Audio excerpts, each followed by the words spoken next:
I bought a reborn doll after I lost my baby. I think I made a grave mistake. My husband and I had been trying for a baby for the longest time. Yeah, I know you're probably going to laugh at that sentence. I've been married to Matthew for 3 years now. I've been trying to get pregnant for such a long time, but to no avail. My gynecologist told me that due to POS, my eggs haven't been able to mature properly, which has made conception more challenging.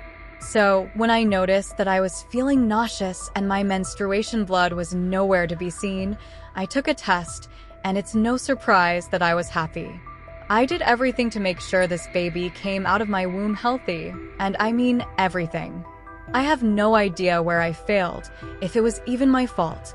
The doctors told me that the baby would be born sick from a congenital heart defect, and its chances of survival were low. They told me to abort it and save myself the trouble of going through the grief of your child dying and instead deal with the one of losing a fetus. But this wasn't just a fetus to me. This was my child. This might be my only chance to ever truly be a mother. I thought to myself, my mother had always wanted to be a grandmother, and I didn't want to disappoint her. Ever since I was a child, she'd tell me, "Wait until you see how it is to be a mother, and I can't wait for you to give me a grandchild." Well, why can't you just adopt? Some people would ask me, and the answer to that is, I want to raise a child that has my own blood flowing through it. I have nothing against people that decide to adopt, but I just couldn't see myself doing that. Oh, how much I regret that now. Going into labor was one of the most difficult things I've gone through. Some women report not remembering what the pain felt like, or they straight up claim giving birth isn't as bad as some people make it out to be.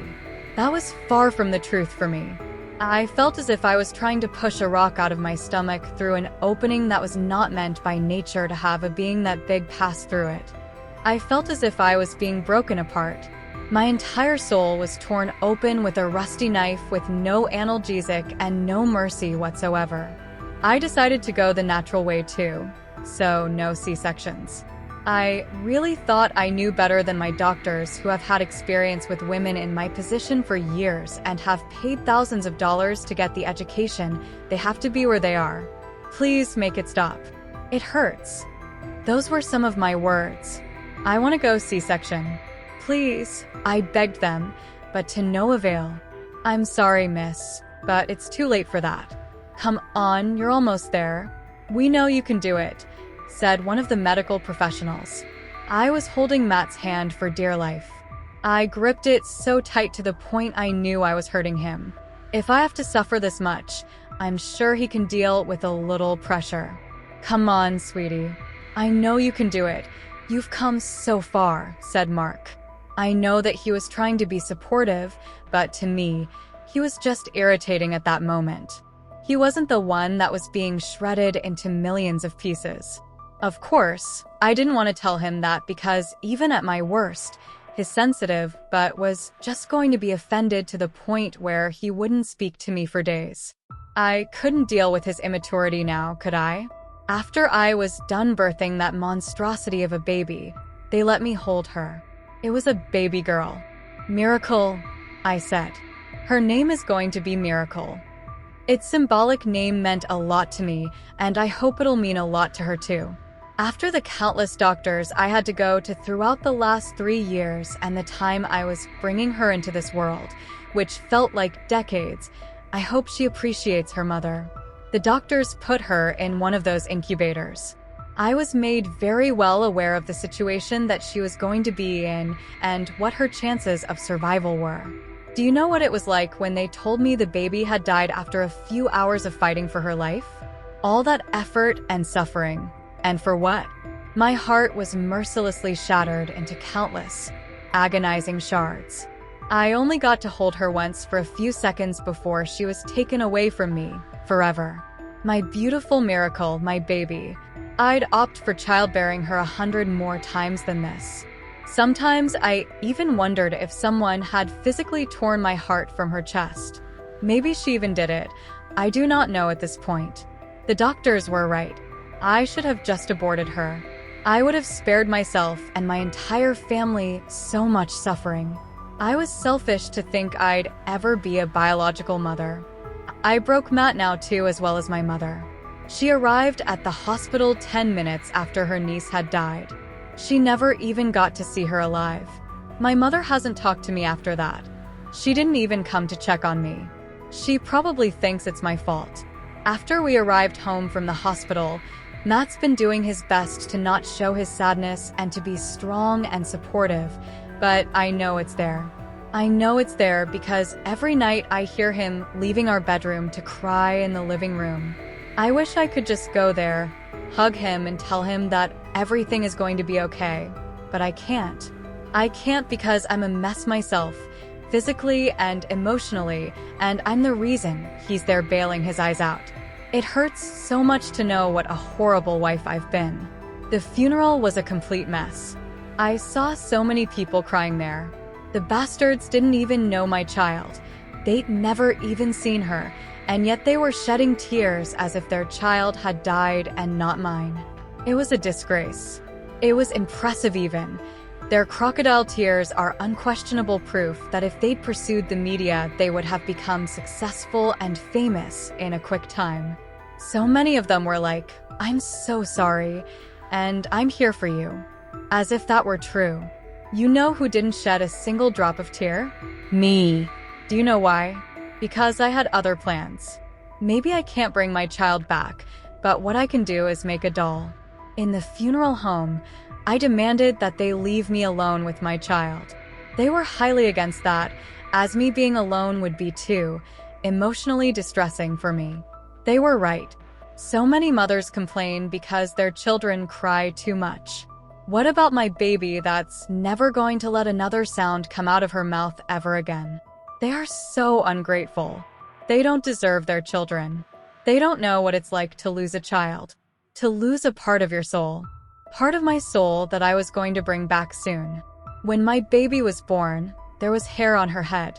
This is something that doesn't happen often, but I was fortunate enough as this gave me the chance to cut a little bit of her hair.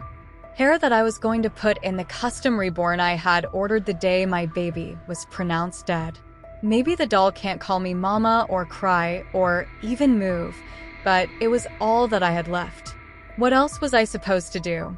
I can't just give birth to another child, and I still don't want to adopt. I can't get pregnant anyway, and plus I can't bear having it in my stomach, then going through the hell of giving birth to it just for it to die a few hours afterward. I paid $16,999 for that doll. Keep in mind that was all the money I had saved up since being together with Matt. If my husband was to leave me, I'd end up homeless, and I have no idea if I'd even be able to keep working at the office I am at right now. I hadn't waited for a package like ever since I was a child. I couldn't sleep, and the day of the estimated arrival I woke up at 5 a.m. I waited for a few more hours until I saw the man arrive with my order. I didn't even wait for him to enter our property. The moment I saw him through the window while I was pacing around the room like I was listening to music while I was maladaptive daydreaming, I ran out of the house to reach him. He probably thought I was crazy, getting out of the house, running toward him like a serial killer, but I don't care. I yanked the blue fancy box out of his hands, and I didn't even bother to really observe his facial expression, which I can only assume was pure weirded out. I tore the packaging like a tiger tearing apart its prey, and the delivery guy just left, praying that I don't go after him next in case I didn't get what I was expecting. Luckily for me, the reborn was beyond perfect. It was an exact replica of my deceased child that I wasn't given enough of the opportunity to really appreciate. Its eyes were open, as that was my exact request. Hence, I wanted to be able to stare at its dark hazel eyes for as long as I am walking this very earth. Its hands were so small, and its cheeks were full of adorable. My eyes filled up with tears, but not out of sadness, instead of complete happiness. Now it's not the time to cry. I thought to myself, you finally have your baby back. Call me crazy all you want. The moment I held that doll in my hands, all of the sadness, pain, and grief faded away. The only thing I wondered is how would Matt react once he saw her? I was scared at this point. I spent a ton of money on her, and I doubt that he'd like that. I guess I'm just going to have to lie to him, as it's my money after all. He has no idea how much or how little I had in the first place. I went on through the entire day just staring deeply into her eyes while I was rocking her, swinging on my rocking chair. That's a funny set of words. When Matt came from work, he was shocked to see me in the living room with a baby in my hands. I guess he was expecting to see me just lying in my bedroom like usual, doing nothing but rotting away, and that is why he didn't even greet me properly and instead just asked, "H honey, what are you holding?" I looked at him, pretending I hadn't heard the front door open. "Oh, hey sweetheart, you're back. This is just a reborn," I said. He approached us, and the look on his face when he saw an exact replica of his daughter was priceless. His eyes widened, and his mouth opened like he had seen a ghost. Sweetie, that looks exactly like our baby," he stuttered, clearly freaked out by the figure he was seeing. "I know. I mean, she cost $17,000 for a reason," I said with a smile as I moved my head upwards to look at my husband's gorgeous face. $17,000? What the fuck? You gave $17,000 for what, Matt? For our daughter? Sweetie, that isn't our daughter. That's just a doll. We had a rather big argument. I didn't want my baby to wake up because of him, so I just straight up ran to our bedroom, silently crying. I knew that he wouldn't understand. He barely ever does. I heard him leave through the front door. I wonder where he was going this time. I tried calling my mom for some emotional support, or I have no idea what, but my calls were never answered. I wonder why. A few days had gone by, and nothing was heard from either my mom nor my husband. That is until I heard that on the news there were 2 car accidents. 2 vehicles collided in a dramatic crash at the intersection of Willow Street and Pine Avenue, a serene locale in the heart of Oakwood Heights. The incident took a sinister turn as investigators discovered the numbers 16,999 scrawled in blood on the road near the wreckage, raising suspicions of foul play. Tragically, both vehicles erupted in flames, resulting in the horrific deaths of the occupants, leaving the community in shock. Authorities are now urgently probing whether this was a deliberate act, leaving the town with unsettling questions about a potentially larger, more sinister motive behind the incident. I looked down at the doll in my hands again. There was a smile on its face. It did not arrive that way. I took a drive late one night. What happened will haunt me for the rest of my life. Oh, before I forget, man, I was wondering if you could help me with something? The cashier, an acne-riddled kid who looked to be in his late teens or early 20s, looked up from shoving the bag of potato chips, 2 sodas, and a pack of Lucky Strikes into a plastic bag. For a moment, he just stood there, seemingly frozen in mid-action. Then he finally answered, "Yeah, what's up, man?" I let out a barely perceptible sigh. I'd been half afraid that I would be told to take a long walk off a short pier, to put it politely. Feeling relieved, I reached into my back pocket for what was there. You see, I seem to have, well, sort of gotten lost out here. I decided to take a late-night drive, and ended up getting turned around on all these 2-lane back roads. I unfolded the map and set it on the counter so he and I could both see it before continuing. "So, I was hoping you could point out on here roughly where we are, and, more importantly, the way to get back to the main road." There was another long stretch of silence, and then the kid began to laugh, softly at first, and then louder. "Dude, a paper map?" he managed out between wheezes. "Are you for real? What year do you think this is, 1993? For my part, I simply let out a resigned sigh. I'd had a bad feeling I would be getting this sort of reaction from someone his age, and it looked like I'd been proven correct. Can't say I didn't see it coming. He wiped tears from the corners of his eyes and looked at me. "Seriously, bro, don't you have GPS in your car or something?" he asked. Immediately, I hooked a thumb over my shoulder, pointing out the glass entry door at the beige sedan sitting at the gas pumps. "Not in a Honda Accord from 1979, I replied simply. As he looked behind me out the door, I could see he wanted to make another quip, probably something about how I should buy a newer car or something. Thankfully, though, he kept it to himself. Instead, he leaned over the map and, still chuckling softly to himself, began looking at it. A few moments later, he snapped his fingers. "Ah, I still got it," he said proudly, then pushed his finger down near the middle of the map and looked up at me. "We're right about here, roughly 6 or 7 miles outside Placer." I leaned over the counter to see as he drew his finger away. "Here?" He nodded, and I pulled a pin out of my pocket, circling the area as a reminder once I left, then examined the map further. "Okay, so it seems I could take more than a few roads to get back to Interstate 5, right?" The kid nodded again, clearly already bored with the unusual interaction by the slightly annoyed look which had begun to cross his face. "Sure," he said simply, then placed my bagged items on top of the map. "That'll be $14.50 for this, and $28.50 for the gas." I reached into my pocket and pulled my wallet out, withdrawing 3 20s and handing them to him. The register let out its trademark ding as it shot open, and he placed the bills in it before pulling out and handing me my change. Placing it and my wallet back into my pocket, I picked up the bag and folded the map back up. "Thanks for the help," I said as I turned to head out the door. "Yeah, no problem." I heard him mutter at me as I crossed to the front door and pushed it open. A small bell hung from the inside handle jangled as I stepped outside and let the door swing shut behind me. The sounds of the refrigerators humming and the fluorescent lights softly buzzing was replaced by those of a summertime forest at night. Crickets and cicadas buzzed loudly in the grass around the store, almost overwhelming the buzzing sound of the lights over the pumps. The sound of an owl hooting loudly echoed through the trees, followed by the loud call of what had to be an elk. I inhaled the clean air before heading down the steps for my car.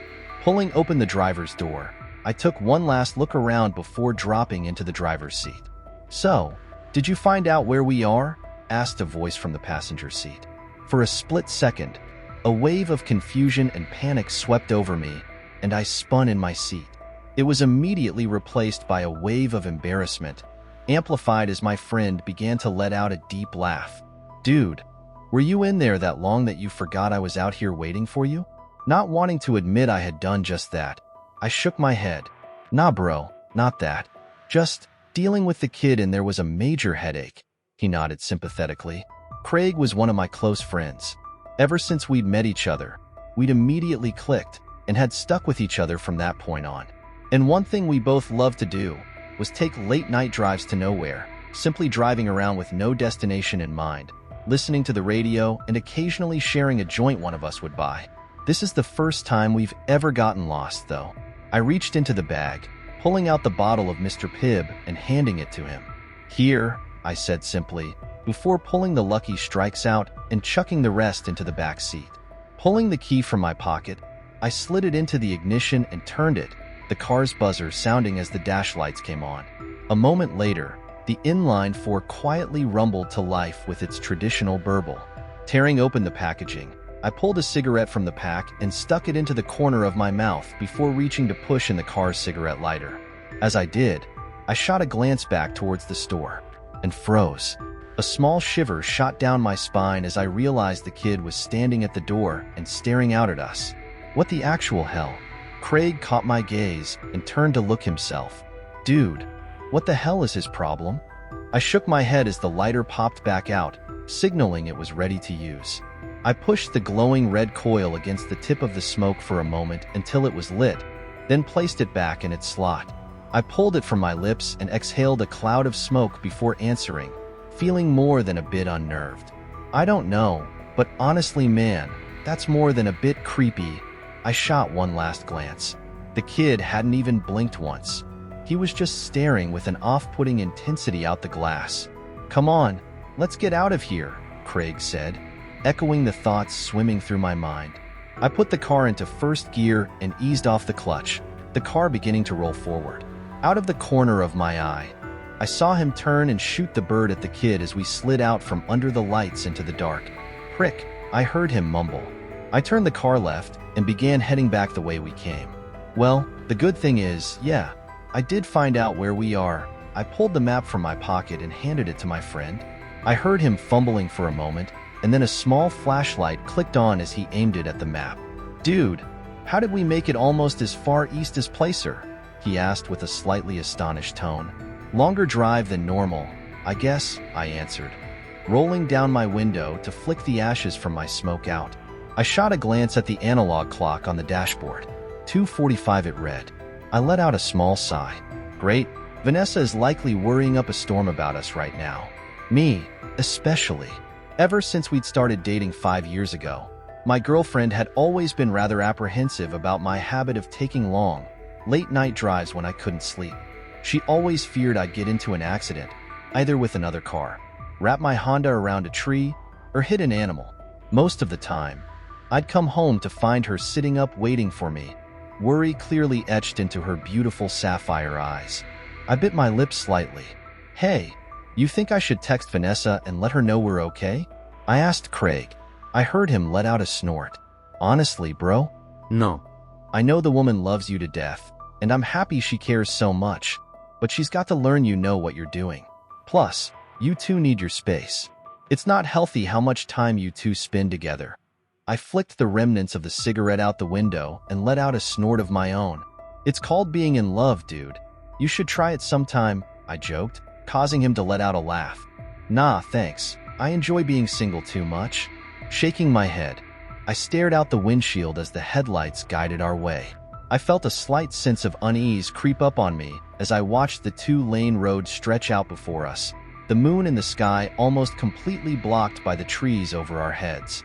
I hadn't seen another car on the road for 2 hours at least. Well, what did you expect, Derek? You drove into the boonies. There's only ghost towns out here. Why don't you try driving all the way to Idaho next time? Shaking my thoughts away, I fumbled in the center console for a moment before pulling out a mixtape.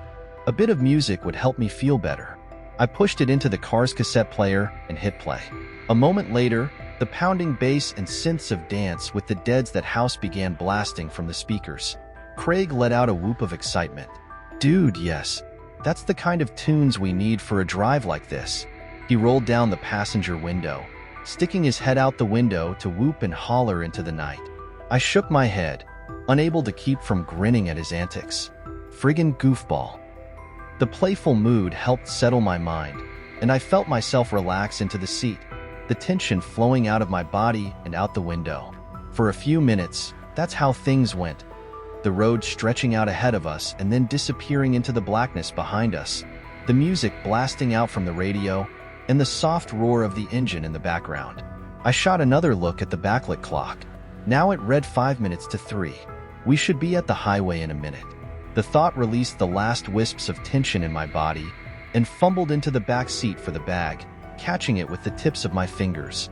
I pulled my bottle of soda from it and, holding the bottle to the steering wheel, cracked the cap. I lifted it to my lips and took a swig, taking my eyes off the road for a split second to tilt my head back. I looked back at the road and nearly spit it all out onto the windshield. In the second I'd stopped looking, a figure had stepped out onto the road. Fucking hell, I shouted, jamming my feet on the brake and clutch as hard as I could. The rear wheels of the car locked up, and the ear-piercing sound of squealing tires filled the cabin. To my horror, the tail end of the car began sliding out. Oh hell, no. For a few seconds, the world around us became a blur of shapes and colors, and I feared at any moment we'd smash into a tree or begin rolling. Thankfully, the car finally came to a stop with a screech of protest from the suspension. We were facing back the way we'd come. I could tell from the black lines on the road which had once been the rubber of my tires. I gripped the steering wheel with almost a death grip, my heart furiously pounding in my chest. My breaths came in short, ragged gasps. There was no movement in the car for a few seconds, before Craig reached forward and snapped the music off. Dude, what the fuck? He shouted at me, his face looking as pale as mine must be. I didn't say a word to him. Instead, I pulled up on the handbrake, ripped off my seatbelt, and practically kicked the door open. Stepping out onto the pavement, I stepped to the front of the car on unsteady legs until I was squarely in between the headlight beams. I looked around, first at the road ahead, then at the forest on either side. There was nothing there. What the? I turned and looked behind me, over the roof of the car. The red glow of the taillights illuminated a few feet ahead, but beyond that, nothing but blackness. I turned again, looking out at the darkness beyond the branches.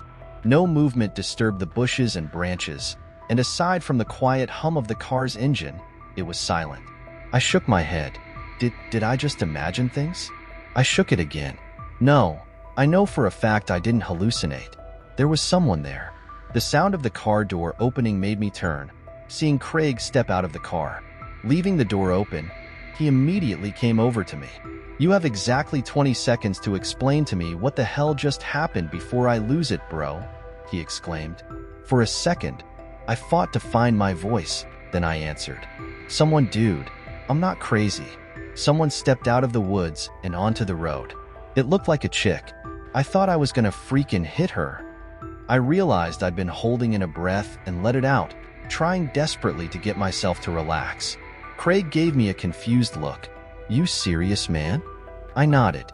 He pulled the flashlight he'd used to look at the map from his pocket and flicked it on, aiming it first at the tree line on one side of the road, then the other. After doing this a few times, he turned back to me. "Well, whoever it was, they're not there anymore," his brow furrowed. "But why would a chick be out here in the middle of nowhere?" he muttered, more to himself than me. I still answered, "I don't know, man. It's freaking Josephine County. For as many good people live out here, there's also a bunch of weirdos." I heard my friend let out a snort of laughter and reply, but something had caught my attention, a feeling which had slammed into me with all the weight of a Peterbilt, the feeling of eyes boring into the back of my skull. I spun around, looking back towards the car and seeing nothing there. But the feeling remained, and I didn't like it one bit, especially when the feeling came again, this time from the direction I'd just been facing a moment ago. Realization dawned on me, and I felt a shiver shoot up my spine, along with the flicker of fear. "Oh, shit," I whispered. Craig turned to look at me. "What?" he asked, seeing the look on my face. He repeated, "What?" I looked up at him, speaking with a bit of a weak voice. "Let's get back in the car right now." He didn't argue, thankfully. He was already moving for the open passenger door, and I matched his pace as the feeling of being watched intensified, as if someone were rapidly approaching from the woods. "Oh, hell," I broke, first into a run, then a full-out sprint for the last 10 feet, tearing at the door handle and practically launching myself into the driver's seat. Slamming the door closed behind me, I jammed down on the door lock, seeing Craig do the same. He turned to me, his face hidden in the dark, but his voice giving a perfect mental image of it. "What the hell was that, man?"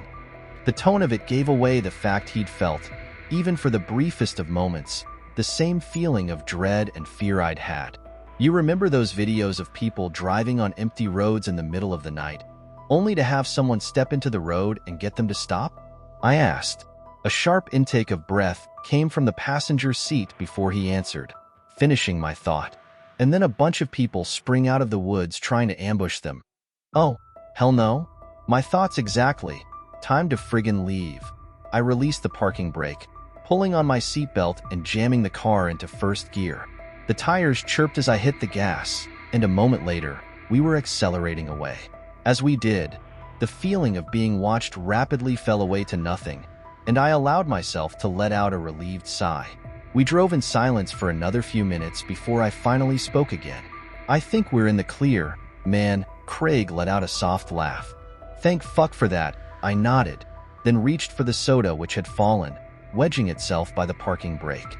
Snatching it up, I uncapped it and took another swig, the still cool liquid feeling amazing going down my throat, recapping and dropping it behind me into the back seat. I let a laugh of my own. "I don't mean to be a Debbie Downer, Craig, but I think after this, I may take a bit of a break from late-night drives for a bit. This just got under my skin too much for a few moments, longer than I thought." There was nothing, and then he answered, "As much as that sucks, bro, I can understand. No problem at all. I thought I could detect a small tone of sadness in his voice, along with something else I couldn't place, but then I heard him sit up straight. "Hey, Jake," he asked, a bit of a concerned tone now etched into it. "Yeah." I heard him draw another breath. Shouldn't we be to the highway by now? Or at least see the lights of passing cars? I hadn't been fully concentrating on anything except the next stretch of road in my headlights, but at his words, I jerked my head to look beyond them.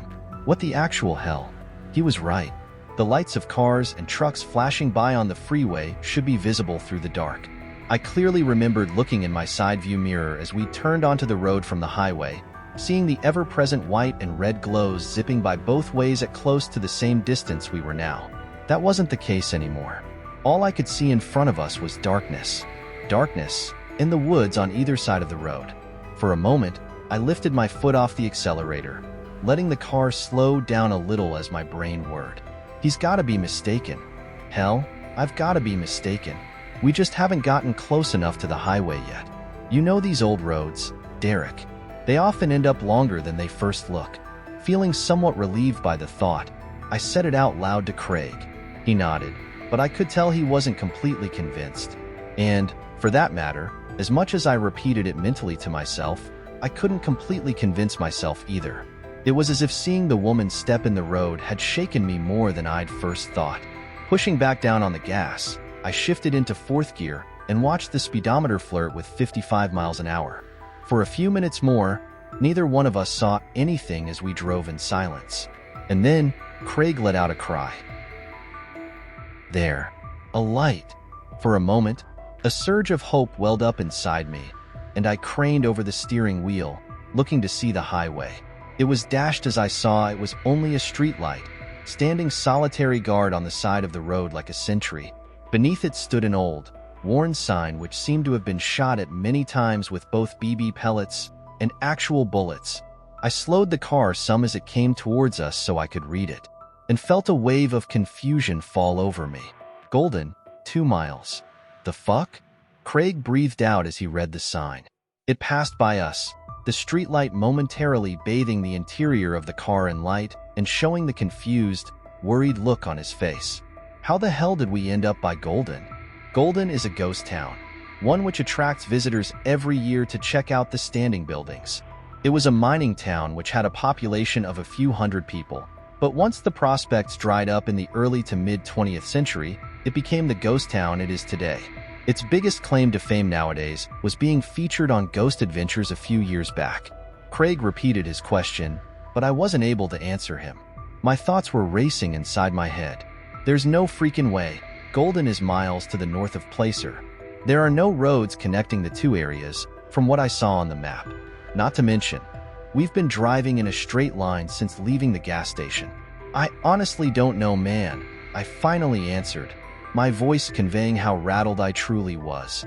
In the car's dark interior, I saw him put his head in his hands. I fumbled for my pack of cigarettes, pulling another out with slightly unsteady fingers and pushing in the cigarette lighter. A moment later, the turn-off for the ghost town flashed by on the right. I saw the dark hulking shape of the church's spire rising out of the dark for a moment. Then it was behind us. The lighter popped out, and I pressed it to the smoke, lighting it and putting it back. I decided I needed to try and calm the rising tension that was filling the car's interior. Look, however we ended up here, man, the fact is, we can't be far now from the highway. So, let's just keep our wits about us, keep calm, and when we get back to my place, me and Vanessa can have a good laugh over this. Sound good? I heard my friend take a deep breath, then let it out in a whoosh. Okay, yeah, that sounds like a plan. He let out a soft laugh, and I felt him pat my shoulder. Thanks, Derek. You are seriously a good friend. Glad I've got you. I nodded, then realized he may not be able to see it in the dark. No problem, man, I said. I looked at the clock. 3 a.m. Only 5 minutes had passed since I'd last looked at it. And yet, it felt more like it had been 30. Time seems different when you're stressed. For a few minutes, there was only darkness. And then, a light appeared in the distance. Ah, there we go, I exclaimed. I waited to see the sign for the on-ramp appear. and felt a shiver shoot up my spine as the sign for golden flew by again. That's what? Craig didn't say anything, but I felt him stiffen in the passenger seat, showing he'd seen it as well. As the streetlight and sign disappeared behind us, a feeling began to creep up on me. Another shiver shot up my spine as I realized that it was the same feeling I'd had when we'd gotten out of the car. The feeling of eyes on me. My eyes shifted to the blur of trees on either side of the car, but I saw no one out there. The turnoff for the ghost town approached again. I heard Craig let out another deep breath. "Derek, pull over, please," he said simply. His voice was shaking, and as much as I didn't want to stop, I did as he asked, pulling over just before the turnoff. He ripped his seatbelt off, shoving the door open and stepping out. I watched him stride to the front of the car and stand there for a minute. He seemed to start shaking a bit, and I realized just how much this was getting to him. I unbuckled my seatbelt and reached for the door handle when I glanced at the clock and froze. The clock was still showing 3 a.m. The hands hadn't moved at all. A feeling of shock washed over me like a wave as I tapped it with my fingers to see if it was merely stuck, but it refused to begin moving again. Okay, what the actual fuck is going on? I whispered to myself. I reached into my pocket, fishing out my phone and turning on the screen. Like the clock, it too showed the time as 3 a.m. The feeling of being watched began to intensify, and I glanced at Craig standing in the dark before looking down, beginning to type a text out to Vanessa. "Hey, baby girl. Just wanted to let you know that Craig and I are okay. We're trying to get back to the highway, but have gotten a bit turned around out here. Do me a favor, and if I don't text you again in 15 minutes, text me back, okay? I love you." I replaced the phone in my pocket. I knew I should have been more honest, but I was beginning to feel a little freaked out about the weird situation. I didn't want to worry her any more than necessary, as it would make me start to freak out worse. Pushing open the door, I got out and walked around, stopping near the front right headlight. "Dude, you all right?" I asked him after a moment. He didn't answer, but happily, he seemed to have stopped shaking. I repeated my question. When he didn't answer my second and third calls, I began to feel a new sensation creep up on me.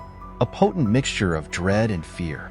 "Craig, dude, you're creeping me the fuck out.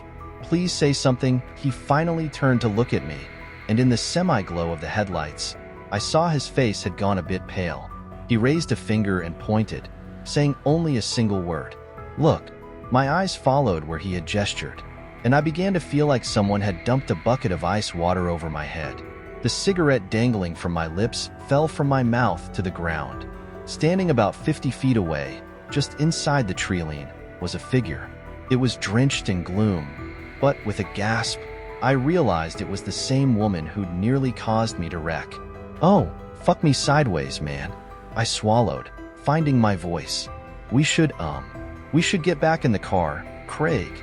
He nodded almost immediately. "I think you might be right," he answered, his voice wavering. Not taking our eyes off the figure, we slowly backed up until we reached our respective doors and climbed in. I didn't even bother pulling my seatbelt on. I just jammed the gear shifter into first and floored it. Dirt and gravel kicked out behind us, and the car shot forward onto the road. This time, I didn't let up on the gas. I kept my foot hard down, the engine beginning to roar as I shifted into third and fourth. The speedometer reached 60 as I shifted into fifth gear, the feeling of being watched intensifying with each passing second. I prayed that I would see something, anything ahead of us. An intersection, a house, a freaking out-of-use payphone, for fuck's sake. And then my blood turned to ice as a light appeared ahead of us. The exact same one as before, with the sign underneath. My eyes flickered to the clock, and terror shot through me as I saw it still was frozen at the same time. "This isn't good, bro," Craig said from the passenger seat. I agreed with him, but didn't say it out loud. I kept my foot to the floor, the speedometer now hitting 80. The turnoff appeared again, and what I saw made me want to scream. The woman had gotten closer to the road, and she wasn't alone anymore. Behind her, I saw others. The outlines of other people. Dozens, possibly more. They all stood, facing the road, watching us fly by, and then they disappeared into the rearview mirror. Fuck, I breathed out as the light and sign flashed by yet again. This time, The mass of people had gotten even closer to the road. The woman stood in front of them all, and for a split second, the headlights illuminated her. Another flash of ice shot through my veins as I saw the river of blood pouring down the front of her nightgown, one that looked to be decades old. "What the hell do we do?" Craig asked me, his voice steady, yet filled with fear, the same I felt. I just shook my head. "I don't know, man," was all I could say. The streetlight began to appear again when I felt my phone vibrate in my pocket, causing me to nearly slam on the brakes in surprise. I fumbled in my pocket for it, seeing Craig look over at me. I texted Vanessa when we stopped, told her to reply back in a few minutes. "Now, I think I'm gonna tell her to call the cops or something." He didn't reply, instead turning to look out the windshield at the approaching light. Flicking my eyes from the phone screen to the road and back, I forced myself to not look at the turnoff as we zoomed past the light. I didn't want to see how close those ghosts, demons, whatever they were, had gotten to the road. I flipped my finger, pushing away the lock screen and tapping on the messenger icon as the light began to appear once more. Vanessa's message automatically opened, and for a moment, relief like I'd never felt surged through me at the small bit of normalcy I had in my grasp. I froze. I didn't even look up at the road. I couldn't. My eyes were locked on the single sentence, reading and rereading it. A wave of confusion passed over me. Enough I spoke aloud. "The fuck?" Craig spoke up. "What? What did she say?" I didn't answer him. My mind was racing at 1,000,000 miles an hour, trying to understand, but it was like I was hitting a mental wall. I tried to think of something else as another thought came to me. But again, the same block was coming to me. As it did, a new wave of fear began to rise up in me. One for an entirely new reason than the terrifying loop flying by outside. The speedometer now showed we were doing 90. And then Craig spoke. "Can I ask you a question, man?" Ice filled every vein in my body. Not at his question, but at his voice. It was different. Gone was the fear and tension he'd had not even a minute ago. Now, he just sounded flat. No, not flat. I couldn't tell why, but the way his tone was, it almost made me feel like he was smiling. Another shiver cascaded up my spine as I finally forced myself to answer, my mouth dry as cotton. "What?" He answered as we began to fly under the streetlight. "Are you scared?" For whatever reason, the question made me turn to look at him, just as the light whizzed over us. For a split second, the car's interior became illuminated again. My eyes locked with his. The light flew by. The turn-off appeared again, and for a moment, my eyes flicked up to see that the woman was right next to the road, bathed completely in the headlights. I finally caught a glimpse of her face, and then I was screaming, my fingers tearing at the door handle as the car swerved to the right. I saw a tree flying towards the windshield. I didn't think. I just forced the door open and leapt out. The ground rapidly flew up to meet me. Darkness. I woke up in a hospital room, a bandage covering my head and one arm in a sling. My chest felt like it was on fire as well. The first thing I saw was Vanessa, who, upon seeing me wake up, burst into tears and wrapped her arm around me. A few moments later, the doctor came in. He told me that I was a lucky man. Apparently, I'd gotten away with only a gash in my head requiring staples, severely bruised ribs, and a broken arm. Shocking for having dove out of a car at what appeared to be tremendous speed, he said, raising an eyebrow. Then he told me the police wanted to speak to me. He showed them in, and 2 officers entered, asking me many questions. I told them exactly what had happened, well, except for 2 small details, anyways. They appeared to take my account seriously and promised to look into it. "We've had some reports similar to yours, sir," one of them answered tentatively. Then they told me how I'd been found. How a father and son who owned a gas station nearby had been out driving and had come across first my destroyed Honda, which had wrapped itself around a tree, and then some, and then, lying unconscious in the grassy ditch, me. They didn't say who they'd been, but I had a fair idea who they'd been. At least the son. Anyways, that night was 3 months ago. I've been at home, resting and healing this entire time. It's given me plenty of time to think, plenty of time to process everything. I try not to think about that night, about any of it. I feel like I'll go insane if I do, especially after the police told me that they found nobody else at the scene of the wreck, only the passenger door hanging open. But I've had to, after receiving an email from an unknown address, one claiming to be the son, the kid I saw in the gas station that night.